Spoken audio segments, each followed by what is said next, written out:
நான் காதலி, நான் இந்து கல்லூரியில் படிக்கும் போது என் காதலிக்கு எழுதின கவிதையை அவருக்காக அவருடைய அப்பா தந்தையார் S.A. சந்திரசேகரனுக்கு நான் ஒரு அசிஸ்டன்ட் உதவி இயக்குனர் வசனத்தை சொல்லிக் கொடுத்து, நான் இந்து கல்லூரியில் படிக்கும் போது நான் காதலித்த பெண்ணுக்கு எழுதின கவிதை காதலிக்காதவரிடம்தான் காதல் பத்திரமாக இருக்கிறது என்று நான் என்று சொன்னேன். அப்புறம் இன்னொரு வரி, அந்த தேவா என்ற ஒரு படம், அந்த படத்திற்காக அவர் இங்கே வருகிறார். கன்னியாகுமரி ஒரு அழகான மாவட்டம், 3 கடல்கள் இருக்கிறது, எங்களுக்கு எங்க பார்த்தாலும் பச்சை பசேர்னு இருக்கும், இந்த இடத்திற்கு வாருங்கள் என்று சொன்னவன் நான். உடனே என் டைரக்டர் கேட்டார், கன்னியாகுமரி அழகா இருக்குமா? அப்பனுக்கு மகனுக்கு கன்னியாகுமரி தெரியாது. நான் சொல்றேன், வாரி ராஜா படங்களை பாருங்கள், அந்த படங்கள்ல எவ்வளவு அழகா கிடக்கிற, எவ்வளவு மலை, எவ்வளவு குளம், எவ்வளவு தாமரை மலருது பாருங்கள்.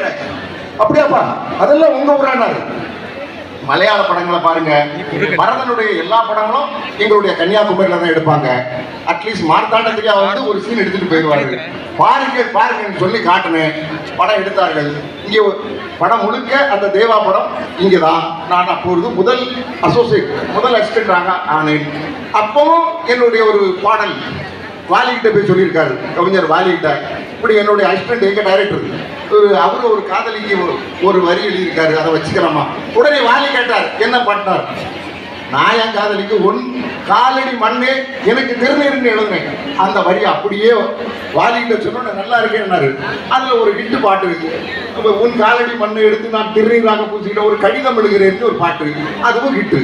இப்படியாக அடுத்து காமராஜ் ஒரு படம்.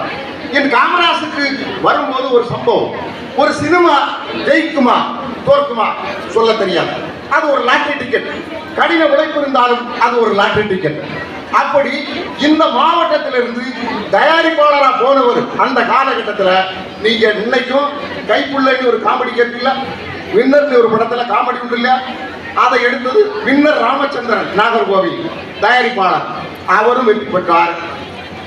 அதற்கப்புறம் எங்களை கொண்டவர்கள் படம் எடுத்து 3 படங்கள் எடுத்த பிறகும் நிகழ்காலத்தில் இப்போது இந்த களத்தில் வெற்றி பெற்ற தயாரிப்பாளர் அவரோடு இணைந்து அவர் மகன், இருவரும் தான் 3 தொடர்ந்து சினிமா இண்டஸ்ட்ரி. உங்களுக்கு தெரியாது, சினிமா இண்டஸ்ட்ரியில அதிர்ச்சியோடும் ஆச்சரியத்தோடும் பார்க்கக்கூடியவர் வசதியான் என்ற ஒரு பெயர் அங்கே இப்போது ஃபேமஸ். அடுத்தடுத்து கதைகள் கேட்டார்கள், அவர் கூட எனக்கு சொல்லவில்லை.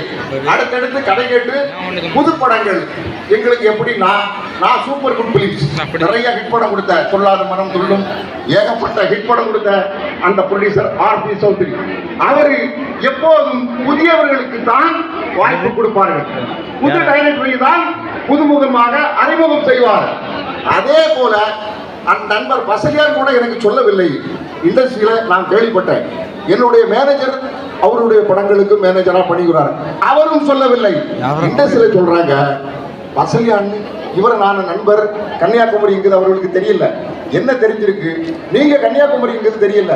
இண்டஸ்ட்ரியில பேசுறாங்க, சினிமா இண்டஸ்ட்ரியில என்ன பேசுறாங்க, வசதியான்னு ஒரு ப்ரொடியூசர் வந்திருக்காரா, புதியவர்களுக்கு தான் வாய்ப்பு கொடுப்பாரா, அவருக்கு பையன் கதை கேட்கிறார், நண்பர்களோடு கதை கேட்கிறார் என்று. இப்படி இந்த துறையில் ஜெயித்திருக்கிறார்.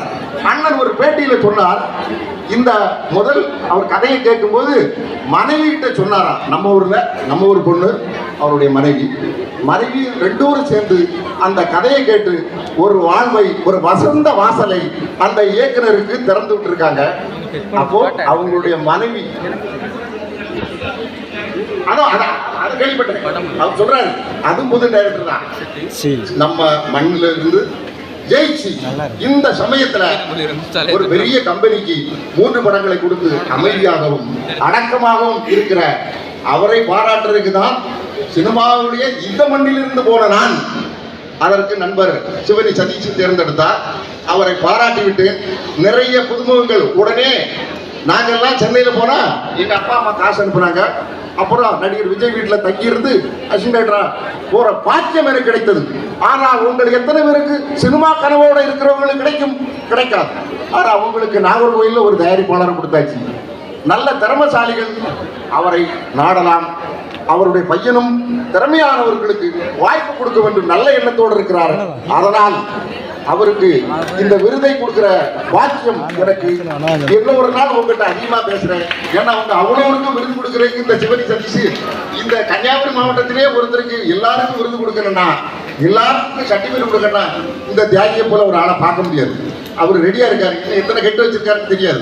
அதனால உங்களை எல்லாரும் விரைவில் வீட்டுக்கு அனுப்புறதுக்காக என்னுடைய இந்த உரையை கொஞ்சம் சற்று சுருக்கி கொண்டு நண்பர் வசதியான அவர்களுக்கு அந்த விருதையும் கொடுத்து அவருக்கு அந்த